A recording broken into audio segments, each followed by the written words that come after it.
5 years ago, my parents cut me off without a single phone call. No argument, no warning. Just one message: we are done supporting lies. The problem? I wasn't lying. My sister told them I dropped out of medical school. They believed her, blocked me, canceled my rent, missed my graduation, missed my wedding. 5 years later, she was rushed into the ER, and I was the only doctor who could save her. She told them I was a failure. That night, I walked into her hospital room wearing a white coat, and the truth walked in with me. I used to believe that if something was going to ruin your life, it would at least have the decency to be loud about it. A fight. A fight. A slammed door. A final scream. Something. Something. It was quiet. At first, I didn't even understand that my world had just ended. My name is Evelyn. I'm 31 years old. I'm 31 years old, and 5 years ago, my life was split cleanly into a before and an after, by a lie that wasn't even mine. It happened in a hospital library. I was still wearing my scrubs after a brutal 14-hour shift. My eyes burned from staring at patient charts all day. My back ached, my hands smelled faintly of sanitizer no matter how many times I washed them. But I was proud. But proud. I was in my third year of medical school. It was the hardest thing I had ever done. Harder than I imagined, harder than anyone warned me about. But I was doing it. I remember that night clearly. The hospital library was almost empty, just the low hum of fluorescent lights. The distant beeping of monitors from down the hall, pages turning somewhere in the dark. Pages turning somewhere in the dark. My mind was foggy, but I refused to give up for the night. That's when my phone vibrated. Just once. I almost ignored it. I wish I had. It was a message from my mother. One line: "We're done supporting lies. Don't contact us again until you're ready to tell the truth." I stared at the screen. I read it again and again. My heart started pounding so hard I could hear it in my ears. Lies? What lies? What truth? I called her immediately. It rang once, twice, then voicemail. I called my father straight to voicemail. I sent text after text. Mom, what are you talking about? Dad, please call me. Is everything okay? What lie? None delivered. At first, I thought maybe it was a mistake. Maybe they were upset about something small. Maybe someone hacked her phone. By morning, I was blocked everywhere. Phone, email, social media. Blocked. That was the moment I realized something was terribly wrong. But I didn't yet understand what had been taken from me. I hadn't dropped out of medical school. I hadn't failed out. I wasn't hiding anything. I was still enrolled, still attending rotations, still barely holding myself together, like every other exhausted medical student in the country. Yes, I was tired. Yes, I cried, sometimes from pressure. Yes, I doubted myself. But quitting, never. Becoming a doctor wasn't just a dream. It was the one promise I made to myself when I was little, that I would build something solid, something real, something no one could take from me. Or at least, I thought no one could. What I didn't know that night in the library was that my sister had already rewritten my story for me. She told our parents I had dropped out. She said I was ashamed, but I didn't want them to know. She said she was worried about me. She said I was spiraling. She said she had tried to help. She said she didn't know what else to do. And she said it all with concern in her voice, with practiced sadness, with tears. My parents believed her, completely how. And they didn't ask me a single question. The consequences came fast. Within days, my rent wasn't paid. No warning, no conversation, just an email from my landlord asking why the transfer didn't go through. Then I got a notice that my health insurance had been canceled. Then tuition support disappeared. Gone, like I had imagined it. I stood in my tiny apartment, staring at the empty fridge, trying to breathe. I called extended family. No one answered. Finally, one cousin replied. Her voice was hushed. Evelyn, your sister told everyone you dropped out of med school. She said you're pretending you're still enrolled because you're embarrassed. The room felt like it tilted. I remember gripping the kitchen counter because I thought I might fall. Dropped out 5 tending. I opened my laptop immediately. I sent enrollment letters, class schedules, exam results, tuition statements, proof. Solid proof. I thought that would fix it. I thought truth was stronger than rumor. I was wrong. My sister stayed one step ahead. She told them I was forging documents, that I was desperate, that I was under too much pressure. She cried about how scared she was for me. She painted herself as the worried sister, trying to protect everyone from my breakdown. And my parents chose her version, every single time. What hurt most wasn't the money. It wasn't the apartment. It wasn't even the fear of how I would survive. It was this. They never asked me directly. Not once. They didn't want to hear my side. Because the lie fit too neatly into their fears about me. That I was sensitive, that I dreamed too big, that maybe I wasn't strong enough to finish. Once they accepted that story, the truth became inconvenient. I stopped trying to convince them after 3 months. Do you know what it does to you to beg your own parents to believe you? To send proof? To explain? To cry on voicemail messages you know they won't return? Something inside you starts to shrink, something essential. I realized I was fighting for people who had already made up their minds, and that realization hurt more than the lie itself. So I made a decision.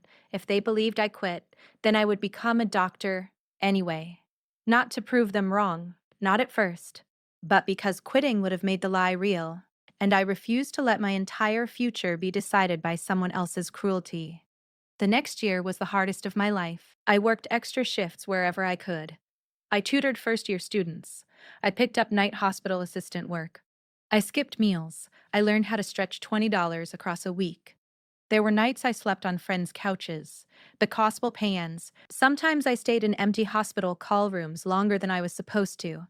I cried in stairwells between rounds, then washed my face, then went back to smiling at patients. No one knew. No one at school knew my family had erased me. I kept my pain quiet because I had patients who needed steady hands. I had exams that didn't care about heartbreak. And I had a sister somewhere telling people I had failed. That thought fueled me more than anger ever could. If I broke, she would win. If I quit, she would be right. So I didn't. Years passed, hard years, lonely years. I passed my boards. Lonely years. I passed my boards. I matched into residency. When I opened the email that confirmed it, I sat alone in my apartment and stared at the screen. I wanted to call my moat, her. What, just for 1 second? I wanted to hear her say she was proud, but pride had been replaced with silence. On the day of my residency graduation, I stood in my cap and gown and scanned the audience anyway. Even though I knew better, every other name was followed by cheers. Parents standing, cameras flashing, mothers crying. When they called Dr. Evelyn Harper, mothers crying. When they called Dr. Evelyn Harper, there was polite applause from strangers. No one stood, no one called my name. I smiled anyway. I walked across that stage anyway. But something inside me cracked quietly, not shattered, just cracked. A small wedding. Simple, beautiful. Paid for by me. I watched other brides hug their mothers. I watched fathers walk daughters down the aisle. When people asked where my family was, I smiled and said they couldn't make it. I didn't say my parents believed I was a failure. I didn't say my sister's lie erased me. I didn't say I had learned how to celebrate milestones quietly. Without witnesses. 5 years passed like that. 5 years of silence. 5 years of becoming a doctor anyway. I stopped waiting for apologies. I built a life that didn't depend on people who abandoned me, and eventually, I thought I had made peace with it. I thought the past was sealed off. Untouchable. I was wrong. Because last month, during a night shift, my phone rang from an unknown number, and everything I had buried came rushing back. I didn't know yet that fate was about to expose the lie that destroyed me. I didn't know the truth I lived quietly for 5 years, was about to walk into my ER and collapse onto my operating table. The call came at 2:17 a.m. I remember the exact time because night shifts have a strange way of freezing moments in your mind. The world outside is asleep. The hospital lights feel harsher. The silence between emergencies feels heavier. My phone buzzed in the pocket of my white coat. Unknown number. I almost ignored it, but something in me hesitated. I stepped into an empty hallway near the supply closet and answered, "Hello?" The voice on the other end was shaking, panicked, breathless. "But is this Dr. Evelyn Harper?" "Yes. There's been an emergency. Your sister has been admitted to the ER. Severe complications. It's serious." For a second, I didn't understand the words. They sounded like they were coming from underwater. "My sister," admitted. "Severe. Life-threatening." My chest tightened. Not with satisfaction. Not with revenge. Not even with anger. Something else. Something complicated. Blood doesn't disappear just because trust does. 5 years of silence rushed back in a single wave. 5 years of unanswered messages. 5 years of being erased. 5 years of building a life without them. And now, fate had chosen this moment. I leaned against the wall, staring at the pale hospital tiles. "What room?" I asked. The nurse gave me the number. I ended the call. For a moment, I just stood there. I had a choice. I could request reassignment. I could walk away. I could let another doctor handle it. No one would blame me. No one would even know. But then another thought hit me.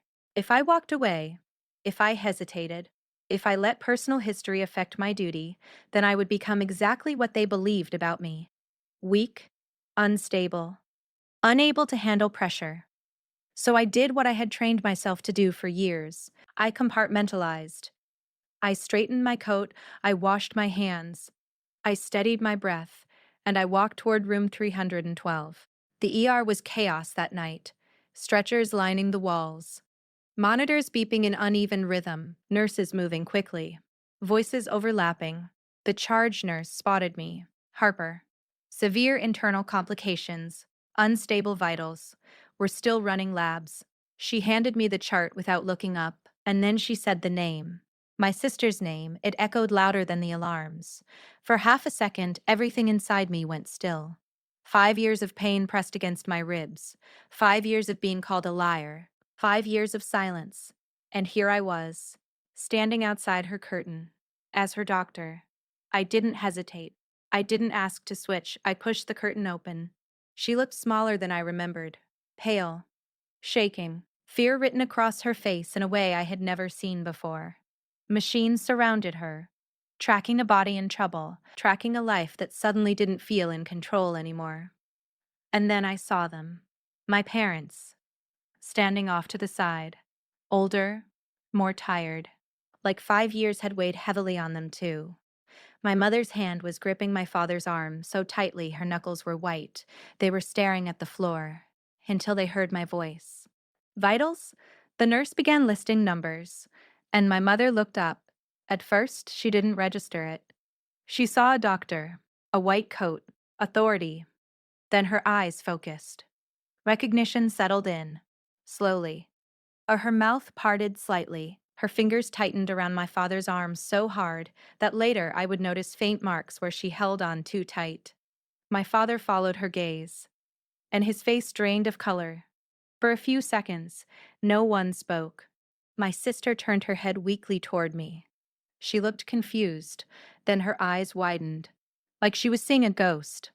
I could almost hear the thought forming in the room. This isn't possible. This isn't real. The daughter who dropped out, the failure, the unstable one. Standing here, with her name stitched onto her coat, Dr. Evelyn Harper. The truth had just entered the room, and it was wearing scrubs. I didn't introduce myself. I didn't accuse anyone. I didn't even look directly at them longer than necessary. I focused on the monitors, on the lab results, on her symptoms: blood pressure dropping, prepare fluids, run another panel. I want imaging now. I want imaging now. My voice didn't shake. My hands didn't tremble. Inside, something was screaming. But discipline is a powerful thing. Years of holding myself together had built walls strong enough to stand in that room without collapsing. My sister started crying. At first, softly, then harder. Not just from pain, but from something else. Reality. She couldn't redirect this story. She couldn't cry her way into another version. There was no audience to manipulate, only facts. Only evidence, only me. My father finally found his voice. Evelyn? He said my name, like it might disappear if he spoke it too loudly. I looked at him, just once, and nodded. Yes. One word, 5 years of silence in it. The questions came quickly after that. You're a doctor? Yes. You didn't, drop out? No. You never quit. Each answer calm, measured, controlled. Not angry, not emotional, just true. My mother sank into the chair behind. Her hand started shaking. She looked at me like she was trying to piece together a broken puzzle, like she was replaying every conversation from 5 years ago in her mind, searching for the moment she chose the wrong version. My sister closed her eyes, tears slipping down her temples into the pillow. I was worried, she whispered weakly. But even she didn't sound convinced. Because the lie had nowhere left to hide, while they processed it, I worked to explain what was happening to her body, the risks, the next steps, the possible outcomes. My tone professional, clear way, focused. Every instruction steadied her. Every decision grounded. The daughter they believed couldn't handle pressure was now the doctor handling theirs. And something about that irony hung heavy in the air. When the imaging confirmed the severity of her condition, the room shifted again. This wasn't minor. This wasn't dramatic exaggeration. This was serious. She needed immediate intervention. I gave orders. The team moved quickly, controlled, or precise. My parents stood frozen in the corner, watching me, not as a failure, not as a disappointment, but as the person standing between their other daughter and disaster, and I felt something unexpected. Not revenge, not satisfaction, clarity. For 5 years, I had imagined confronting them. Imagined screaming. Imagined demanding answers. But standing there with someone's life depending on me, all that anger felt small. Because integrity doesn't disappear just because someone doubts you. Character doesn't collapse just because someone lies about you. Character doesn't collapse just because someone lies about you. And competence speaks louder than any argument. Hours passed like minutes. The crisis stabilized. Her vitals improved. The danger eased. The room quieted. The machines beeped steadily now. My sister was resting, weak, but safe. Safe because of me. I stepped back, removed my gloves, and finally allowed myself to breathe. My father approached slowly, like he wasn't sure he was allowed to. I don't understand, he said, and for the first time, I looked directly at both of them. You never asked, I replied softly. That hurt them more than yelling ever could. My mother began crying openly now. Not dramatic tears, not loud, just quiet realization. You sent proof? She asked. Yes. You tried to call? Yes. You never quit? No. 5 years, reduced to 3 questions. I didn't raise my voice. I didn't accuse. I didn't list every missed milestone. But they were thinking about them anyway. The residency graduation, the wedding, the silence. And I could see it on their faces. Regret doesn't always arrive loudly. Sometimes it settles slowly, like dust, heavy. Onto her eyes again. She looked at me, really looked at me. I'm sorry, she whispered, but it sounded fragile, like she was apologizing because she had been caught, not because she truly understood. And maybe that's what hurt the most. When everything was stable, I gave final instructions to the team. Then I stepped outside into the hallway. The sunrise was beginning to creep through the small windows at the end of the corridor. Soft, golden. I leaned against the wall again, just like I had when the call first came in. 5 years ago, I begged them to believe me. Tonight, I didn't have to say much at all. The truth walked into the room on its own. And it wore my name. The hallway felt too quiet after everything. Inside the room, machines beeped in steady rhythm. Nurses moved calmly now. The emergency had passed, but something else was just beginning. I stood near the window at the end of the corridor, watching the first light of sunrise stretch across the hospital parking lot. 5 years ago, I had cried myself to sleep, wondering what I did wrong. 5 years ago, I begged voicemail inboxes for a chance to explain. 5 years ago, I would have done anything to hear my parents say my name again. And now? Now they were just a few steps behind me. I heard my father's shoes first, slow, careful, hesitant, like he was approaching something fragile. Evelyn. His voice wasn't strong anymore. It didn't carry authority. It carried uncertainty. I didn't turn around immediately, not because I wanted to be dramatic, but because I needed one more second to steady myself. Then I faced them. Both of them stood there, side by side, like they used to at my school events when I was little. Only now they looked smaller somehow. My mother's eyes were red. My father's shoulders were slightly hunched. Time had touched them. Regret had too. We didn't know, my mother said. Her voice cracked halfway through. I studied her face.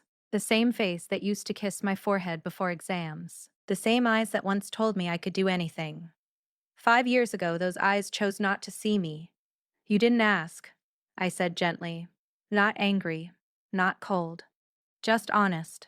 My father swallowed hard. Your sister told us you were struggling. She said you were ashamed, that you didn't want us to find out from someone else. And that was enough, I asked quietly.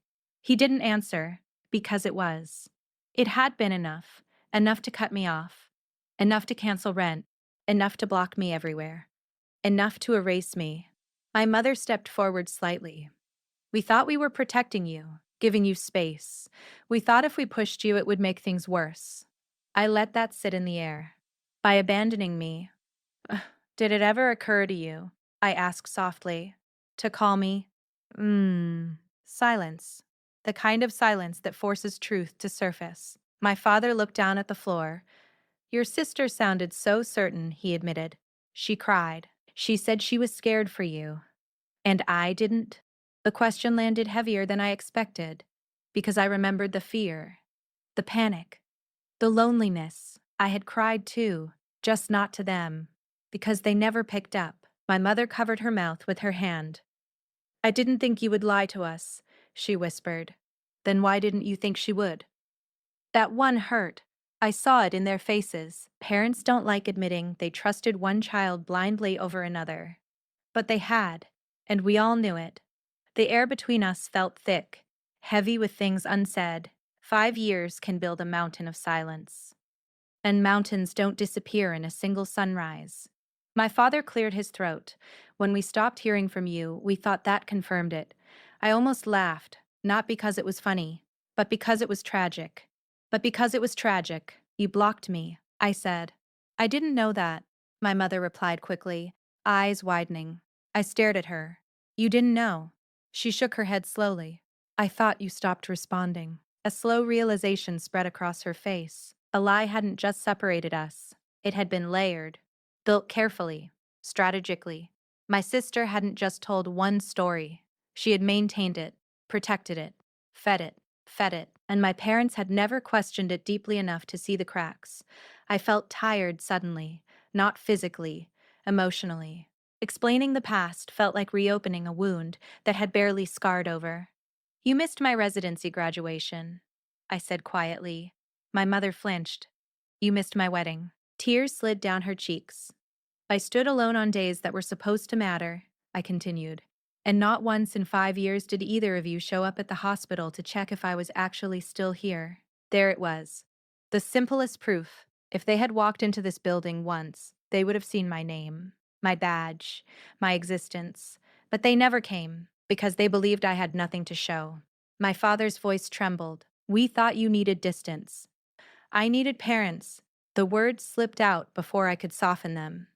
And for a moment, I saw the full weight of what had been lost settle onto their faces. Not money, not pride. Time. They would never get back. Moments they could never redo. Behind us, I heard movement. A nurse stepped out of my sister's room. She's asking for you, she said quietly.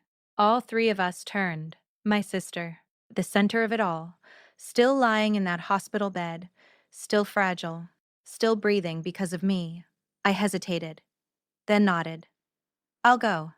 My parents stayed in the hallway. Maybe they understood this part was between us. Maybe they were afraid. I pulled the curtain back gently. She looked smaller somehow, not just physically, but emotionally. The confidence she used to carry like armor was gone. Her eyes followed me carefully, like she wasn't sure which version of me she was about to face. The angry sister, the cold doctor, the stranger. You saved me, she whispered. I did my job, I replied. A flicker of something crossed her face. Guilt, maybe, or the realization that the person she tried to destroy was the one who showed up when it mattered. I didn't think it would go this far, she said quietly. There it was. Not denial, not another story. Just a weak attempt at explanation. How far did you think it would go? I asked calmly. She looked away. I was jealous, she admitted. The word hung in the air. Simple. Ugly. Honest. Of what? I asked. Of how proud they were of you. Of how everything seemed to come easy. I almost laughed again. Easy. There had been nothing easy about the nights I slept in call rooms. Nothing easy about skipping meals. Nothing easy about crying alone after my graduation. You could have just talked to me, I said. She shook her head slightly. It felt easier to rewrite the story. Easier. That word again. Easier to lie than to compete. Easier to lie than to compete. Easier to destroy than to improve. I didn't think they would cut you off, she continued. I thought they'd push you harder. I thought they'd force you to come home. I stared at her. You gambled with my entire life. Tears streamed down her face now. I'm sorry. This apology felt different than before. Less defensive. More broken. But 5 years isn't erased by 2 words. I lost my family, I said quietly. Not because I failed, but because you wanted attention. She closed her eyes. I know. The honesty almost hurt more than denial. Because now there was no villain to argue with. Just consequences. I stood there for a long moment, watching her breathe, listening to the steady rhythm of the monitors. 5 years ago, I imagined confronting her, yelling, demanding justice. Tonight felt different, calmer, stronger, because I wasn't the abandoned sister anymore. I was the doctor who saved her life, and that power shift was undeniable. I don't hate you, I said finally. Her eyes opened in surprise. But I don't trust you either. That was the truth. Clear. Unshaken, trust isn't rebuilt by survival. It's rebuilt by time and effort. And she had not earned that yet. I don't know what happens after this, I continued, but I'm not going back to who I was. She nodded slowly. I understand. Maybe she did. Maybe she didn't. But the balance had shifted, and she felt it. When I stepped back into the hallway, my parents looked at me with quiet hope, like children waiting for a verdict. I realized something then. They weren't in control of this anymore. I was. 5 years ago, I begged to be heard. Now they were waiting to be forgiven. And forgiveness is not automatic. It's not owed, it's chosen. My father spoke first. Can we try to fix this? I looked at them both. Really looked. They weren't monsters. They weren't cruel. They were flawed. Fearful. Too quick to believe the loudest voice. Too quick to believe the loudest voice. And that flaw cost all of us dearly. I don't know, I said honestly. Honesty felt lighter than anger. But if we try, it won't be because I need you. That part mattered. It will be because I want to. And for the first time in 5 years, I felt steady, not desperate, not abandoned, whole. Right, because whether they stayed in my life or not, I had already proven something important. Their belief didn't build me, and their doubt didn't break me. The sun was fully up now, golden light filled the hallway. A new day, not dramatic, not explosive, just quiet, like the moment everything first fell apart. Only this time, the silence didn't feel devastating. It felt earned. I thought the hardest part would be facing them. I was wrong. The hardest part was what came after, because lies don't just damage one relationship. They ripple. They settle into conversations. They ripple.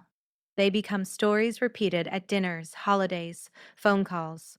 For 5 years, my name had been spoken in lowered voices. Poor Evelyn. She couldn't handle it. She dropped out. We hope she finds her way. And now, in a single night, that story collapsed. But when a lie collapses, it doesn't disappear quietly. It leaves wreckage behind. 3 days after the ER incident, my phone started ringing. Numbers I hadn't seen in years: an aunt, an uncle, a cousin. At first, I just stared at the screen. 5 years of silence. And now, suddenly, curiosity. I answered the first call cautiously. It was my Aunt Lillian. Her voice sounded unsure. Evelyn, is it true? I didn't ask what she meant. I already knew. Yes, I said calmly. I never dropped out. I've been a doctor for years. Silence, then a shaky breath. We didn't know. That sentence again. We didn't know. But I had known. For 5 years. Alone. I sent proof, I replied gently, a long time ago. She didn't argue, because deep down, they all remembered the emails they never responded to, the messages they ignored, the family gatherings I stopped being invited to. She apologized, over and over. But something inside me had shifted. The apology didn't feel like victory. It felt like delayed awareness. And awareness doesn't rewind time. Word travels fast in families, especially when it involves shame. By the end of the week, almost everyone knew.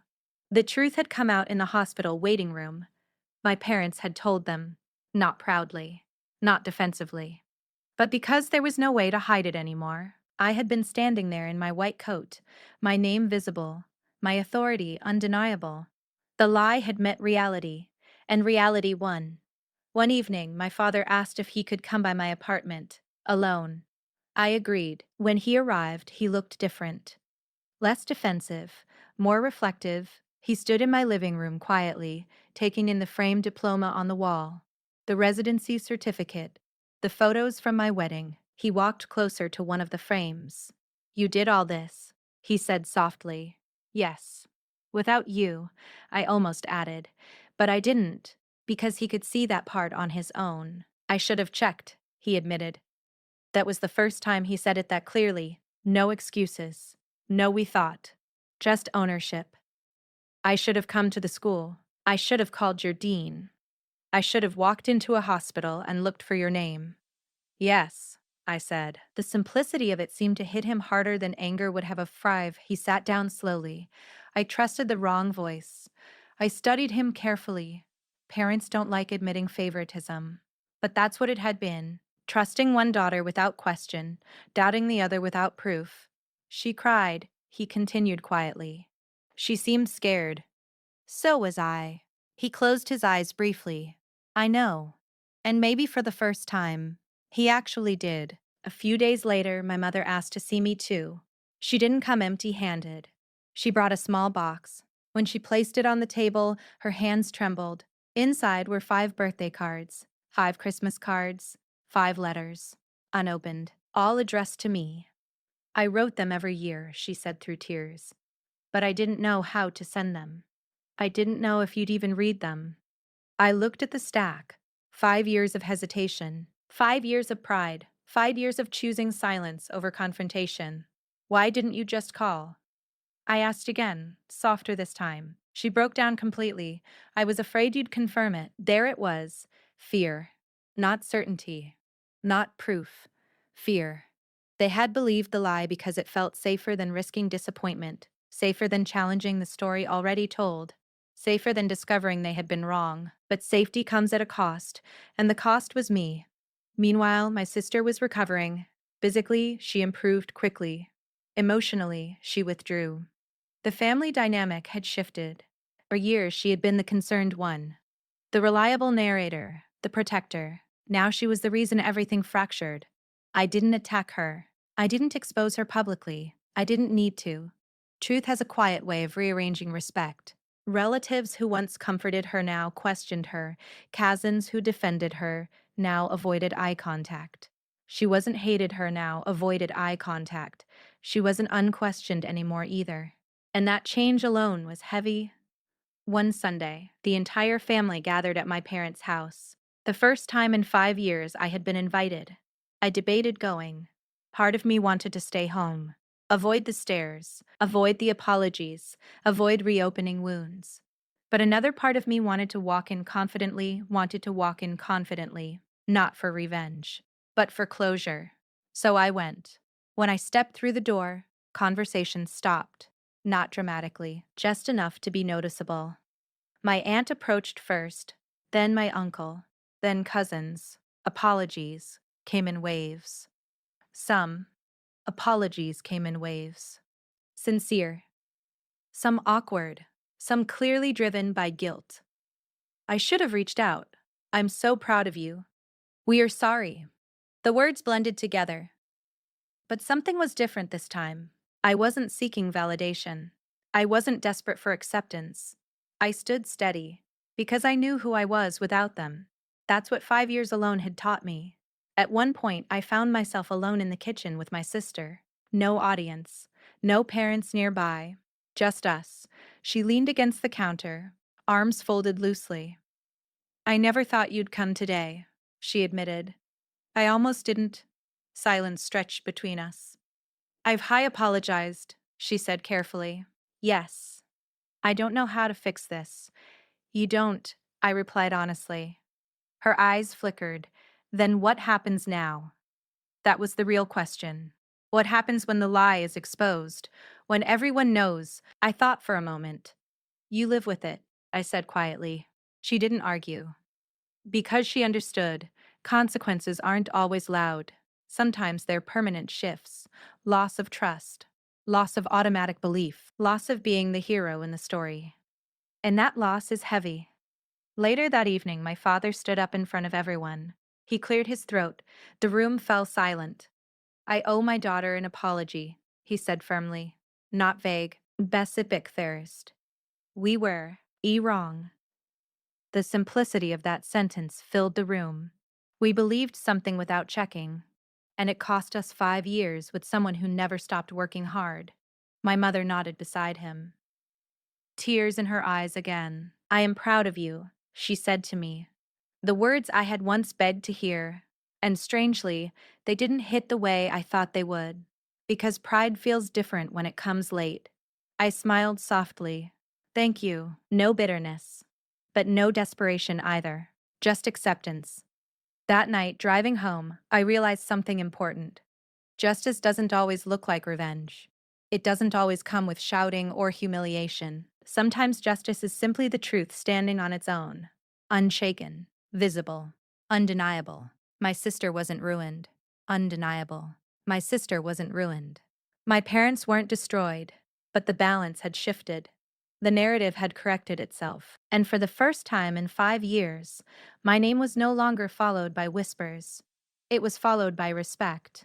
Not because I fought, not because I exposed anyone publicly, but because I survived long enough for the truth to reveal itself. And sometimes, that is the strongest form of justice there is.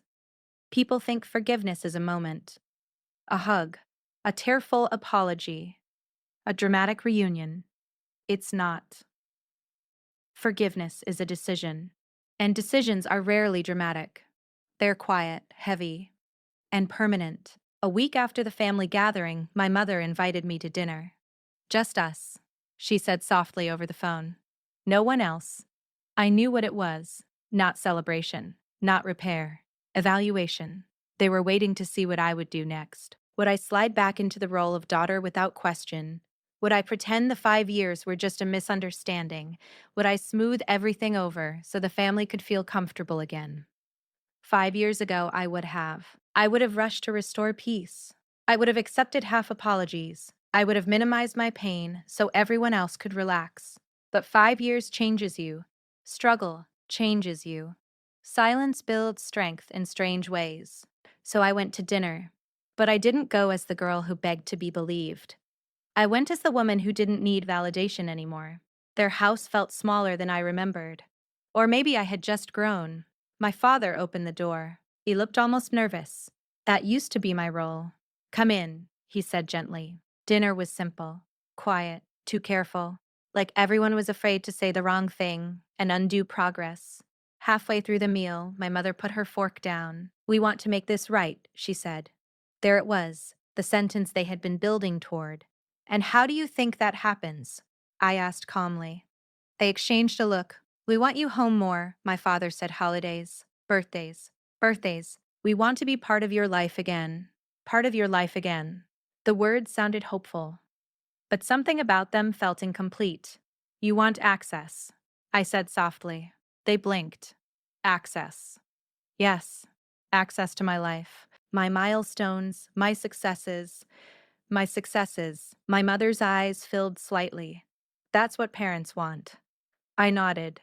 "And what does a daughter want?" Silence, because that question hadn't been centered in 5 years. "I wanted you at my graduation." I continued gently. "I wanted you at my wedding. I wanted you when I was sleeping on couches and pretending everything was fine." My father's jaw tightened. "I know, but you weren't there." It wasn't an accusation. It was fact, and facts are hard to argue with. My mother reached across the table. "We can't undo it. No, but we can be here now." I studied her face carefully. She meant it.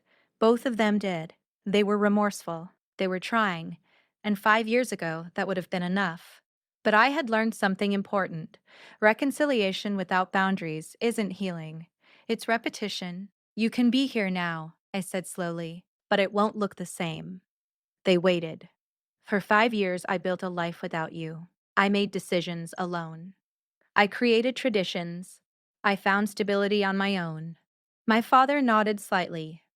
"I'm not stepping back into being dependent," I continued. "Not emotionally. Not financially. Not structurally." My mother's face fell a little. "That's not what we want." "Good," I replied gently. "Because I don't need rescuing." There it was. The shift.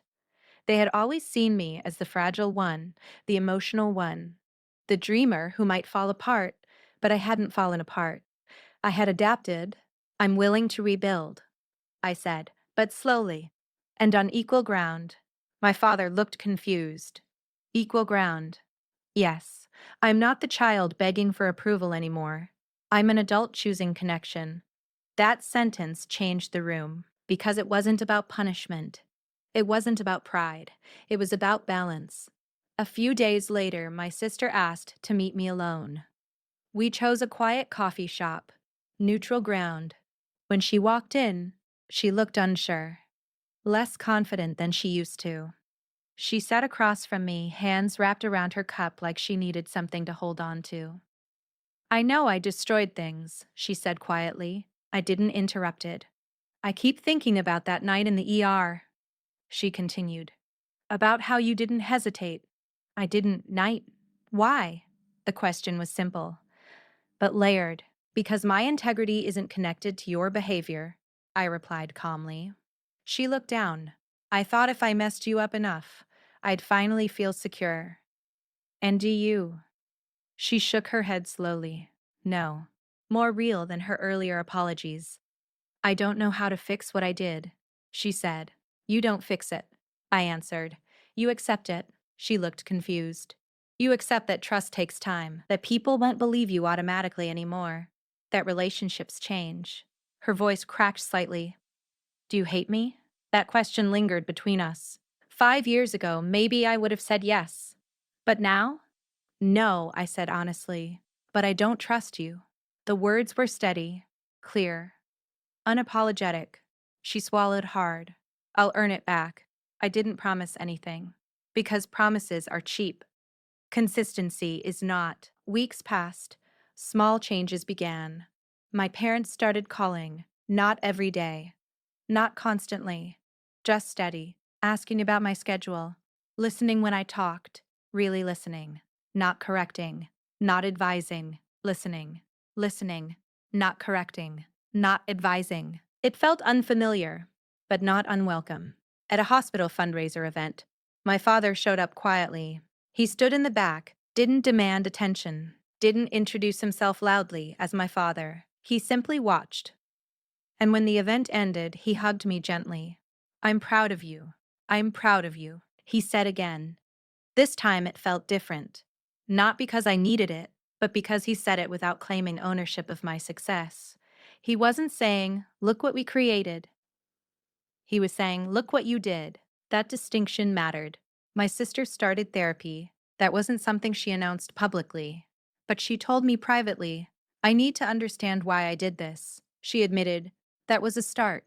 Healing isn't loud. It's repetitive, consistent, sometimes uncomfortable. And slowly, the dynamic shifted. Not back to what it was, but forward into something new, more cautious, more aware. One evening, months later, I stood alone in my apartment, looking at my framed diploma again. The same wall my father had stared at. I thought about the girl in the hospital library, 5 years ago. Heart racing, confused, blocked, erased. If I could go back and tell her one thing, it wouldn't be that justice was coming. It wouldn't be that the truth would explode dramatically. It would be this: you will survive this. Not because they fix it, but because you grow past it. The real revenge wasn't saving my sister. It wasn't watching my parents realize they were wrong. It wasn't the family gathering or the apologies. The real revenge was becoming so solid, so steady, so undeniable that the lie couldn't hold weight anymore. Was choosing connection without needing it. That's the difference. Needing someone gives them control. Choosing someone gives you power. A few weeks later, we had dinner again. All of us. This time it felt less fragile, more normal, not perfect, but honest. And when my mother reached for my hand across the table, I didn't pull away. Not because everything was fixed, but because I had decided something important. I wasn't forgiving them for their comfort. I wasn't forgiving them for their comfort. I was forgiving them for my peace. There's a difference. Forgiveness isn't forgetting. It's releasing the grip something has on you. And the lie no longer had a grip. Not on my career. Not on my identity. Not on my identity. Not on my family role. It was exposed. Handled. Understood. And I had survived it. The strongest form of justice isn't revenge. It's growth. It's walking into a room that once rejected you and standing steady. It's building a life so stable that no rumor can shake it. It's choosing boundaries over bitterness. And it's understanding that while people can lie about you, they cannot live your truth for you. Only you can do that. And I did. Healing is quiet. That's what no one tells you. There's no music playing in the background. No dramatic turning point. No single moment where everything feels fixed. It's subtle. It's measured in small choices. In who calls first. In who shows up. In who tells the truth when it would be easier not to. For months, things were steady. Not perfect, but steady. My parents called regularly. They visited without trying to control anything. They listened more than they spoke. My sister stayed consistent too. Therapy. Honest conversations. No dramatic gestures. Just effort, and effort matters. But trust doesn't rebuild just because someone tries. It rebuilds when they're tested. And eventually, every relationship gets tested. Ours came 6 months later. It started with a rumor. Funny how life circles back like that. I was in the middle of a long shift when a nurse hesitated before handing me a chart. "You okay?" she asked carefully. "Of course," I replied. She looked unsure. "I just heard something." My stomach tightened slightly. Heard something. Those words used to destroy me. "What did you hear?" I asked calmly. She hesitated again. "Someone said you're leaving the hospital. That you've been interviewing elsewhere because things didn't work out here." For a split second, I felt transported back 5 years. Another story. Another version of my life being rewritten without my permission. Except this time, it wasn't family. It wasn't family. It was professional, and that made it even more dangerous. In medicine, reputation matters. Stability matters. "I'm not leaving," I said evenly. She nodded quickly. I figured. It didn't sound right. But the damage wasn't in her believing it. The damage was in the possibility of it spreading. I finished my shift with steady hands. But inside, something old stirred. That familiar feeling of being misrepresented. After everything I had rebuilt, was this happening again? When I got home, I checked my phone. Bio 3 missed calls from my mother. 2 from my father. And 1 message from my sister. "Call us when you can. It's important." My chest tightened. Important. I called immediately. My father answered. "Evelyn, have you seen what's being said online?" Online? My heart dropped. What do you mean? There's a post. Someone claiming you mishandled a patient case. It's anonymous, but people are sharing it. The room felt suddenly smaller. Anonymous accusations in medicine can destroy careers. Not legally, always, but socially, emotionally. And the timing felt too familiar. A story spreading before I even knew it existed. Who posted it? I asked. We don't know, my mother said, voice shaking slightly, but it's gaining attention. For a moment, fear tried to take over, that old panic, the helplessness, the feeling of being attacked from the shadows. But then something different happened. My father spoke firmly. We're already handling it. I blinked. What? I contacted a colleague who understands digital defamation. We're tracking the source. My mother added, and we've already posted publicly asking people not to share unverified claims. I stood still. 5 years ago, they blocked me before asking questions. Now, they were defending me before I even called. We don't know who did this. My father continued, but we're not waiting this time. Something inside my chest loosened. This was the test. And they didn't hesitate. Within 24 hours, the hospital administration contacted me directly. They had seen the post. They wanted clarification. I walked into that meeting steady, not defensive, prepared. The claims were vague, emotionally written, but lacking evidence. I presented documentation, case notes, supervisor reviews, everything solid, everything clear. By the end of the meeting, the director nodded. We stand behind you, she said firmly. Relief washed through me. But the real moment came later that evening. My sister showed up at my apartment unannounced. Her face was serious. I know who did it, she said. My stomach dropped. Who? She hesitated. An old friend of mine. Someone I vented to years ago. I told her what I did to you. She thought it was dramatic. She liked chaos. I stared at her. And she's been posting anonymously. She thinks it's funny. A strange mix of anger and disbelief surged through me. After everything, another person treating my life like entertainment. She wanted attention. My sister continued. I guess I used to understand that. Used to. There was growth in that word. What are you going to do? I asked. I've already confronted her, she said firmly. And I've sent proof to the hospital's legal team confirming it's false. I studied her carefully. She wasn't shifting blame. She wasn't hiding. She wasn't minimizing. She was stepping forward. I won't let someone use me to hurt you again, she said quietly, and for the first time, I believed her. The posts were removed within days, the account suspended. The hospital released a quiet statement, reaffirming their trust in my work. The damage didn't spread far, because it was stopped early, because this time, I wasn't alone. That night, I sat with my parents in their living room, not as a fragile daughter, not as a distant stranger, but as someone who had seen both versions of them, the ones who doubted and the ones who defended. You didn't hesitate, I said softly. My father shook his head. Not again. My mother reached for my hand. We learned what silence costs. And that sentence healed more than the apology months ago ever did. Because growth isn't words, it's action under pressure. And when pressure returned, they chose differently. A week later, I had dinner with my sister. Just us. No tension this time. No fragile air. I used to think winning meant being the favorite, she admitted quietly. And now I think winning is being honest. I smiled slightly. That's a better definition. She looked at me seriously. You know, when the rumor started, I was scared. Of what? That you'd think I did it. I paused. 5 years ago, I would have. 5 years ago, suspicion would have come easily.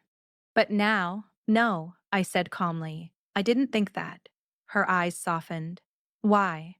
Because people who want to change don't repeat the same mistake. That was the real shift. Not forgetting, not blind trust, but measured belief, trust rebuilt through consistent action. That night, lying in bed, I thought about the full circle. 5 years ago, a lie destroyed my family. Now, when another lie tried to surface, it failed. not because lies disappeared from the world, but because the people around me responded differently, because I responded differently, because grow had happened. Real growth, the kind that shows up when tested. Forgiveness isn't weakness. It's evaluation. It's evaluation. It's watching what someone does when the easy option is silence.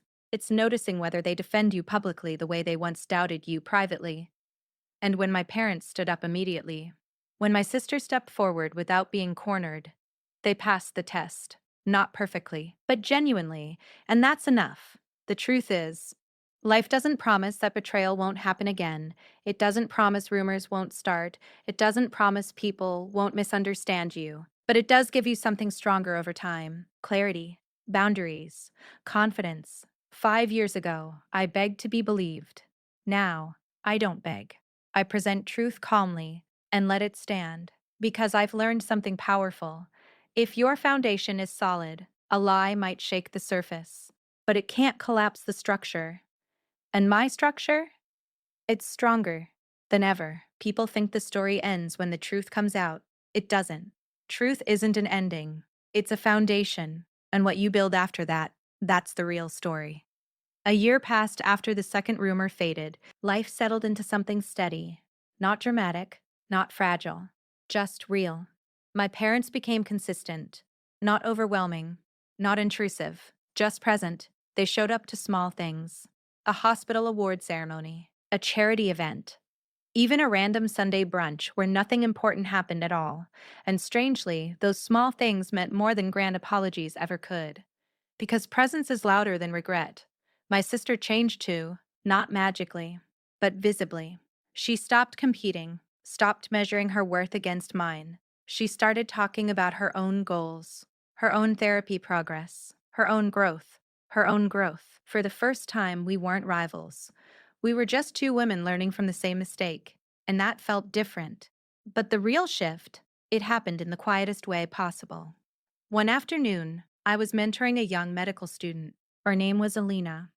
Bright, driven, exhausted. She reminded me of myself. After our session, she lingered. "Can I ask you something personal?" she said hesitantly. I nodded. "My family doesn't really support this," she admitted. "They think I'll burn out. They don't believe I can handle it." The words hit deeper than she realized. I saw it instantly, that familiar doubt planted by someone else's fear. "Do you believe you can handle it?" I asked. She nodded slowly. "Yes." "Then that's the voice you follow," I said gently. She studied me. "You sound like you have been through this." I smiled slightly. "I have." And in that moment, I realized something. The lie that almost destroyed me had shaped me into someone stronger. Not bitter, not hardened in a cruel way, but steady, measured, unshakable. The legacy of that lie wasn't pain. It was perspective. Later that night, I thought about the girl in the hospital library 5 years ago.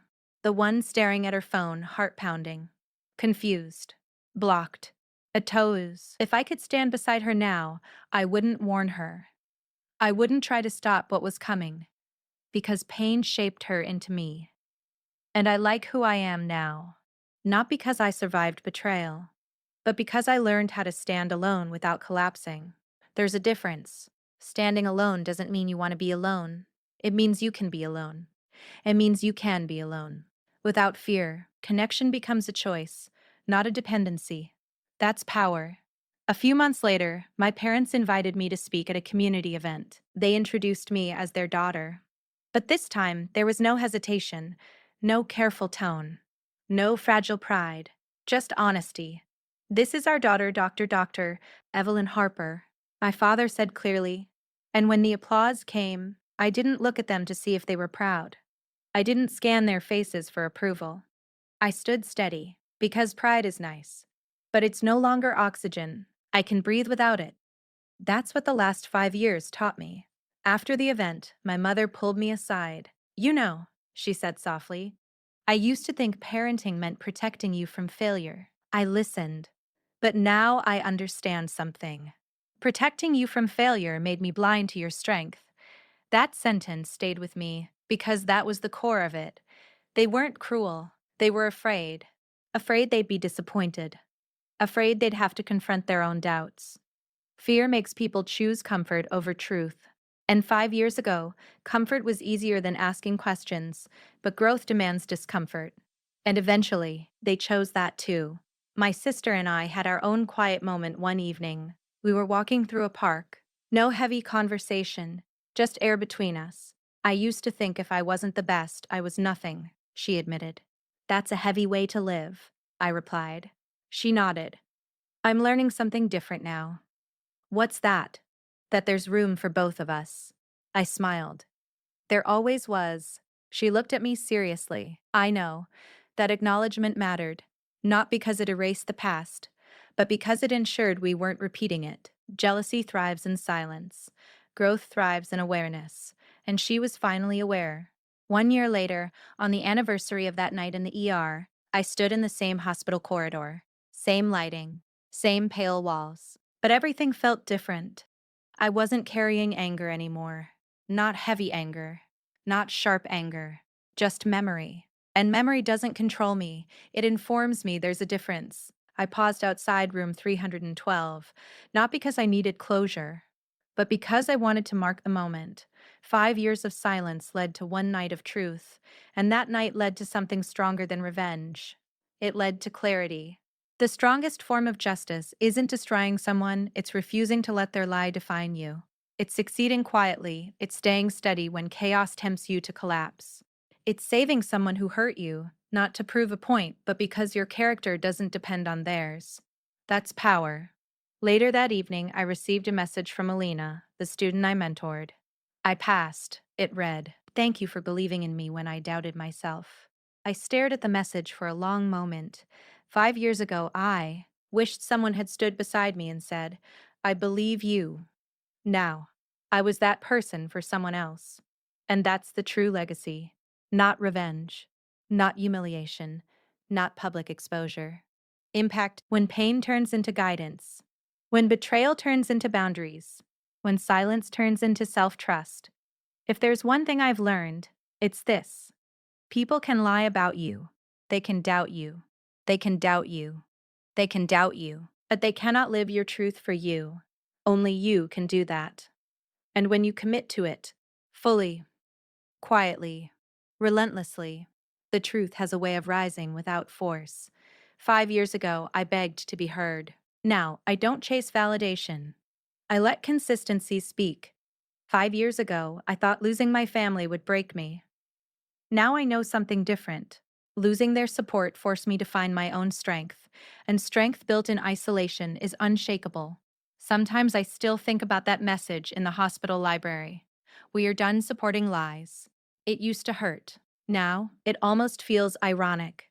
Because they weren't supporting lies, they were believing one, and the person they stopped supporting was the only one telling the truth. Life has a strange sense of balance. Eventually, reality surfaces. Eventually, patterns reveal themselves. Eventually, character becomes visible. And when that happens, you don't need revenge. You don't need to say anyone. You just need to stand still and let the truth do what it always does, rise. I am still a doctor, still working long shifts, still tired sometimes, still human, but I am no longer defined by someone else's narrative. I am defined by my own decisions, my own integrity, my own resilience. And that is the legacy of the lie, not destruction, not bitterness, but growth. And sometimes, the most powerful revenge isn't revenge at all.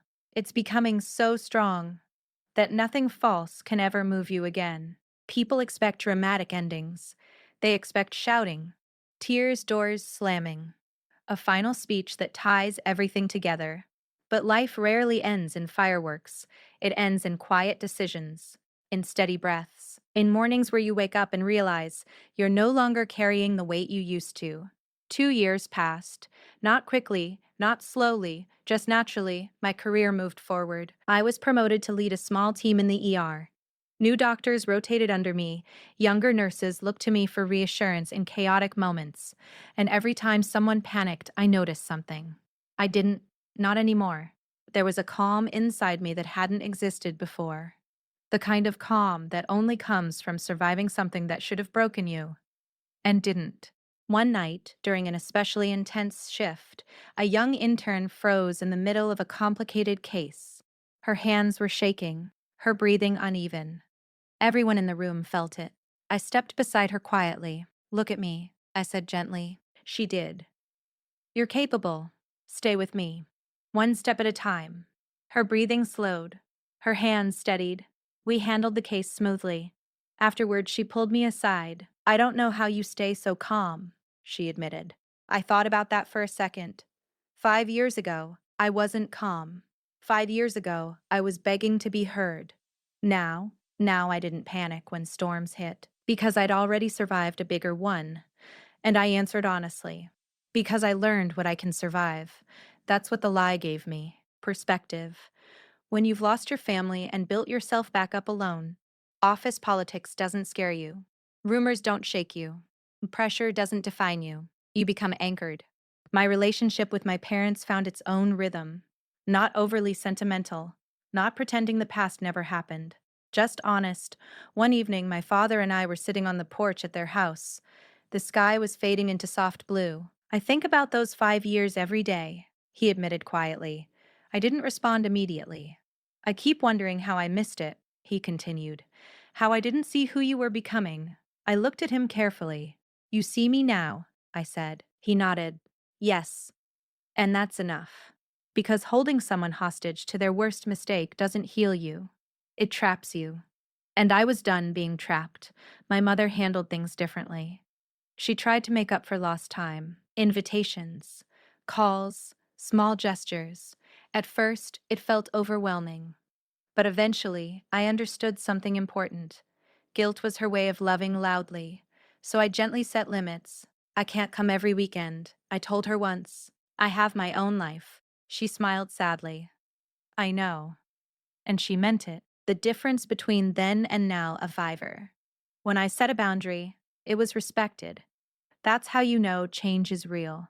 Not when someone apologizes, but when they adjust. My sister and I weren't suddenly best friends, but we weren't enemies either. We were rebuilding something quieter, more mature. One afternoon, she asked if I would speak at a panel about sibling rivalry and mental health. 5 years ago, I would have laughed at the irony. Now, I agreed. Not to expose her, not to embarrass her, but because transparency prevents repetition. On stage, she spoke first. She didn't hide. She didn't minimize. She said clearly, "I lied about my sister's success because I felt small next to it." The audience was silent. She continued, "I thought if I made her fall, I would finally feel secure." And then she looked at me, but all I did was show how insecure I really was. There was no drama, no tears, just honesty. When it was my turn, I said something simple: "Jealousy grows in silence. If you feel small next to someone you love, talk about it. Don't turn it into a story." Afterward, people came up to us. Not to judge, not to gossip, but to thank us. Because honesty, when handled carefully, helps others breathe. And that's something I didn't expect. The lie that hurt me was now helping someone else avoid the same mistake. That's what growth looks like. It repurposes pain. One night, I found myself back in the hospital library, the same one. Years later, I had gone there to review some research papers. But as I sat down, I felt it. The memory, the vibration of my phone, that message: "We're done supporting lies." For a moment, I closed my eyes. I could almost see her, the younger version of me, heart racing, confused, alone, and I whispered something quietly. "You made it." Not dramatically, not emotionally, just fact. You made it. You didn't quit. You didn't collapse. You didn't become what they believed. You became more. And then I opened my laptop and continued working. Because that's what strength looks like. It doesn't freeze in the past, it moves forward. The biggest shift, though, happened internally. I stopped fearing abandonment. That fear had shaped me for years. Even after reconciliation, a small part of me always wondered, what if they leave again? What if someone else rewrites my story? But then I realized something powerful. If they leave again, I will still be okay. Because I have already survived that once. That realization removes desperation from love. And when love isn't desperate, it becomes healthy. I no longer stay silent to keep peace. I no longer shrink to avoid conflict. I no longer chase reassurance. I speak clearly. I stand steady. And if someone misunderstands me, I clarify once, maybe twice, but I don't beg anymore. That's the quiet victory, not revenge, not humiliation, not public triumph, self trust. There's something powerful about knowing you can stand alone and still choose connection. Because that means the connection is real, not fear based, not dependency driven, chosen. And that's what my family became, chosen, not required, chosen. That shift made all the difference. If you're listening to this and you're in the middle of your own version of the hospital library moment, if someone has rewritten your story, if people you love believe something about you that isn't true, here's what I want you to understand. You can't control what others choose to believe, but you can control what you build. Keep building, quietly, consistently, even when no one is watching. Especially when no one is watching. Because one day the truth doesn't need defending, it just needs revealing.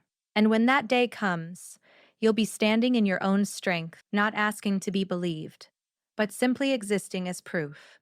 The lie didn't destroy me, it revealed me. It revealed my endurance, my discipline, my boundaries, my integrity. And strangely, it revealed my family too. Their fear, their flaws, and eventually, their growth. That's the thing about storms. They don't just test structures, they reveal which ones were strong enough to rebuild. And mine did. Stronger, wiser, quieter. I am not grateful for the pain, but I am grateful for the strength. And if I could choose between a life that was never tested or this one, I would still choose this one. Because this version of me, she doesn't beg. She doesn't break. She doesn't chase approval. She stands, and sometimes standing calmly in your truth is the loudest victory of all. There's a strange thing that happens after everything settles, after the apologies, after the conversations, after the truth becomes normal. You expect to feel finished. You expect closure to feel like a door shutting. But it doesn't. It feels like a slow release, like loosening your grip on something you've been holding too tightly for too long. For me, that moment came unexpectedly. Not during an argument. Not during a family dinner. Not during a family dinner. Not even during a hospital shift. It happened on an ordinary Tuesday morning. I was cleaning out an old storage box in my apartment. Papers, old notebooks, random things I had carried through different apartments over the years. At the bottom of the box, I found it, a printed copy of my medical school acceptance letter. The original one. The paper was slightly worn at the edges. I sat down on the floor and stared at it. 5 years ago, when everything collapsed, I had taken this letter out and read it over and over, as if the words could defend me, as if the ink could argue on my behalf, as if proof alone could force someone to believe me. But proof doesn't change hearts that don't want to question their version of events. Back then, I held this letter like a shield. Now I held it like a memory, and I realized something. I didn't need it anymore. Not as protection, not as validation, not as evidence, not as evidence, because my life itself had become the proof. That's when it hit me. I had finally stopped looking back. For years, even after reconciliation, a part of me kept replaying it, the message, the blocked calls, the empty graduation seats, the wedding aisle without my parents. Even when things improved, those moments lived in the background. Like old security footage I kept reviewing. But that morning, sitting on my apartment floor with that acceptance letter in my hands, the footage felt distant, not erased, not denied, just distant. It no longer had power over my present, and that's when you know healing is real. Not when the memory disappears, but when it stops controlling your emotions. A few weeks later, something happened that confirmed it. I was invited to give a keynote speech at a regional medical conference. Hundreds of people, young doctors, students, professionals. I almost declined at first. Public speaking wasn't my favorite thing. But then I thought about the girl in the hospital library. Alone, doubted, locked, and I accepted. The day of the conference, I stood backstage waiting to be introduced. I could hear the crowd murmuring, the energy in the room. My parents were sitting in the audience, my sister too. And here's what surprised me. I wasn't scanning for them. I wasn't looking to see if they were watching closely. I wasn't hoping for approval. I knew they were there, and that was enough. When my name was called, I walked onto that stage steady.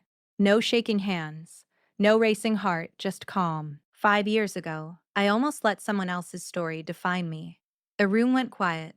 I didn't name names. I didn't expose details.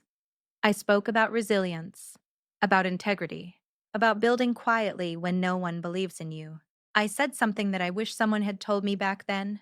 If you are standing in a room where no one sees your effort, don't shrink. Keep building. One day, your work will speak for you. When I finished, the applause wasn't explosive. It was strong. It's steady. Earned. As I stepped off the stage, my father hugged me. Not tightly. Not emotionally overwhelming. Not tightly. Not emotionally overwhelming. Just steady. I'm proud of you, he said. And for the first time, the words didn't echo with past absence. They landed in the present, clean, uncomplicated. Because I wasn't filling a gap anymore. I was simply receiving appreciation. There's a difference. Later that evening, I had dinner alone. But because I was isolating, but because I was isolating, but because I wanted to sit with something, the silence didn't feel lonely. It felt peaceful. That's how you know you've healed. When solitude feels like rest instead of rejection, I thought about revenge. About how many times during those 5 years I imagined humiliating my sister publicly, imagined exposing everything, imagined watching my parents feel the same abandonment I felt. But if I had chosen that path, I would still be tied to the pain. Revenge keeps you connected to the wound. Growth releases you from it, and I chose release. There was one final conversation that sealed everything. It happened months later. My sister and I were sitting on a park bench again, the same place we had talked after the ER incident. Only now, the air was lighter. I used to think you were stronger than me, she admitted. I'm not stronger, I replied. I just didn't let fear make decisions for me. She looked thoughtful. That's strength. Maybe it is, but I don't see it that way. Strength isn't loud. It's consistent. It's waking up every day and doing what needs to be done, even when no one applauds. It's not quitting just because someone doubts you. It's not collapsing just because someone walks away. And it's not becoming cruel just because someone hurt you. That's strength. The biggest lesson of all, you can't force someone to believe you. You can't argue someone into trust. You can't beg someone into seeing your value. All you can do is live in a way that eventually makes doubt impossible. And if they still don't see it, do build anyway. Because your life is yours, not a courtroom for someone else's accusations, not a stage for someone else's insecurity. Yours. Sometimes I still think about that original message. We are done supporting lies. It used to echo painfully. Now it sounds almost like a misunderstanding that shaped me. Now it sounds almost like a misunderstanding that shaped me. Because in the end, they weren't supporting lies. They were believing one. And I wasn't living a lie. I was living quietly in truth. And truth doesn't rush. It waits, steady, confident, certain, until it no longer needs defending. Certain. If you're watching this and someone has rewritten your story, if you've been cut off, doubted, silenced, erased, hear me carefully. You do not collapse just because someone misjudges you. You do not shrink because someone misunderstands you. And you do not need revenge to feel whole. Build your life, quietly, relentlessly, without begging for permission. Because one day, the person who doubted you might be standing in a room where your name is stitched onto a white coat, or printed on a stage banner, or written in a place they never expected. And in that moment, you won't need to say anything at all. Your life will speak. The moment I stopped looking back wasn't dramatic. It wasn't loud. It didn't come with music. It came with a simple realization. I survived. I built. I forgave. And I am no longer defined by what someone once believed about me. That's freedom, not revenge. Freedom. And freedom is the quietest, strongest victory of all. There's one last thing I need to say. Not about my sister, not about my parents, not even about the lie, but about what happens after the storm. Because people love stories about betrayal. They love the twist. They love the confrontation. They love the moment when the person who doubted you realizes they were wrong. But that's not the most important part. The most important part is what you become after, and who you decide to be when you finally have the power. 5 years ago, I had no power, no voice, no audience, just a phone screen telling me I wasn't believed. Now, I could have used my position differently. I could have humiliated my sister in that ER room. I could have spoken loudly in front of extended family. I could have exposed every message I sent that went unanswered. I could have made them feel small, and maybe for a moment it would have felt satisfying. But here's the truth. If I had chosen revenge, I would still be tied to the worst version of myself. Revenge keeps you connected to the pain. Integrity frees you from it. And I chose freedom. A few months ago, something happened that felt symbolic. A new intern joined our department first week. Nervous, eager. He made a small mistake during rounds, nothing dangerous. Just human, but one of the senior doctors snapped at him publicly, questioned his competence, made him look small. I saw it instantly, that shrinking feeling, that silent humiliation. Later, I found him sitting alone in the stairwell. Staring at the floor. "I don't think I'm cut out for this," he muttered. The words sounded familiar, too familiar. I sat beside him.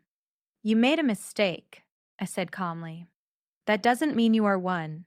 He looked at me carefully. "You've never doubted yourself?" he asked. I smiled softly. "I've had people doubt me. That's different." And that's when I realized something powerful. The lie didn't just test me, it trained me. It trained me not to define people by a single narrative, not to believe the loudest version of a story without asking questions, not to abandon someone just because doubt feels easier than investigation. That's the real legacy, not the pain. The awareness. My parents changed in quiet ways too. My father started double checking everything, not suspiciously, but carefully. He once told me, "I ask more questions now." And that might sound small, but it isn't, because asking questions is how you prevent blind belief. My mother became more open about her fears. Instead of assuming, instead of projecting, she asks, "Are you okay? Is this what you want? Tell me how you feel." We didn't just repair the relationship, we rebuilt it differently. We rebuilt it differently, with awareness where assumption used to be, with communication where silence used to live. And that difference matters. My sister and I, we're not perfect. We never will be, but we're honest. And honesty creates stability. One night, she said something that stayed with me. "I thought tearing you down would make me feel taller." I looked at her and said something simple. "It just made both of us smaller." That's the truth about jealousy. It doesn't elevate anyone, it shrinks everyone. And comparison is a trap. There was always room for both of us to succeed. We just didn't understand that at the time. Now we do. And that understanding is worth more than revenge ever would have been. Sometimes I imagine an alternate version of my life. The version where my parents called me that night, where they asked questions, where they came to my graduation, where they walked me down the aisle. That version would have been easier, softer, less lonely, but it wouldn't have forced me to discover who I was without approval. It wouldn't have forced me to build self-trust. It wouldn't have shown me how strong I could become when no one was watching. And strangely, I don't think I would trade this version for that one, because this version built resilience, it built boundaries, it built independence. And those things can't be taught in comfort. They're forged in isolation. If you've listened to this entire story, I want to leave you with something real. Not dramatic, not poetic, just real. There will be moments in your life where someone rewrites your story, where someone misrepresents you, where someone believes something about you that isn't true, and you will feel powerless. You will want to scream, to prove, to defend. But sometimes the strongest response, to prove, is not immediate correction. It's long-term consistency. Keep building, keep working, keep becoming. Because truth doesn't panic, truth doesn't rush. Truth stands, and eventually it becomes undeniable. The night I stood in that ER room, I didn't feel victorious. I felt steady. And that steadiness was years in the making. Years of working without applause. Years of surviving without support. Years of surviving without support. Years of becoming someone who didn't collapse under pressure. That's the part no one sees. The quiet becoming. The invisible growth. The silent resilience. That's where real strength is built, not in the confrontation, but in the preparation. Today, when I walk into the hospital, I don't think about the lie anymore. I think about my patients, my team, the next intern who needs reassurance, the next family who needs clarity. And occasionally, I think about the girl in the hospital library, the one staring at her phone in disbelief. If I could speak to her now, I would say, they can block your number, they can cancel support, they can believe a lie, but they cannot stop you from becoming who you're meant to be. That power was always mine. I just didn't know it yet. The final lesson isn't about revenge. It's about responsibility. When you gain power again, the power to hurt back, to embarrass, to expose what you choose matters. Because that choice defines you more than the betrayal ever did. And I chose integrity, not because it was easy, but because it allowed me to sleep peacefully. It allowed me to rebuild without poison in my heart. It allowed me to move forward without dragging resentment behind me. That's freedom. And freedom is better than revenge. Every time. So here's the ending. Not explosive. Not dramatic. Just solid. My parents learned to question before believing. My sister learned to confront insecurity instead of disguising it. My sister learned to confront insecurity instead of disguising it.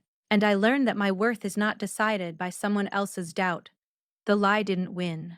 It didn't define me. It didn't derail me. It tested me. And I passed, not because I fought louder, but because I stayed consistent. And sometimes, the strongest revenge is becoming untouchable by the very thing meant to break you. If you're still here listening, remember this. Don't waste your life trying to control what others believe. Build a life so real, so grounded, so undeniable, that belief becomes irrelevant. The truth doesn't shout, it stands. And when it stands long enough, everyone sees it.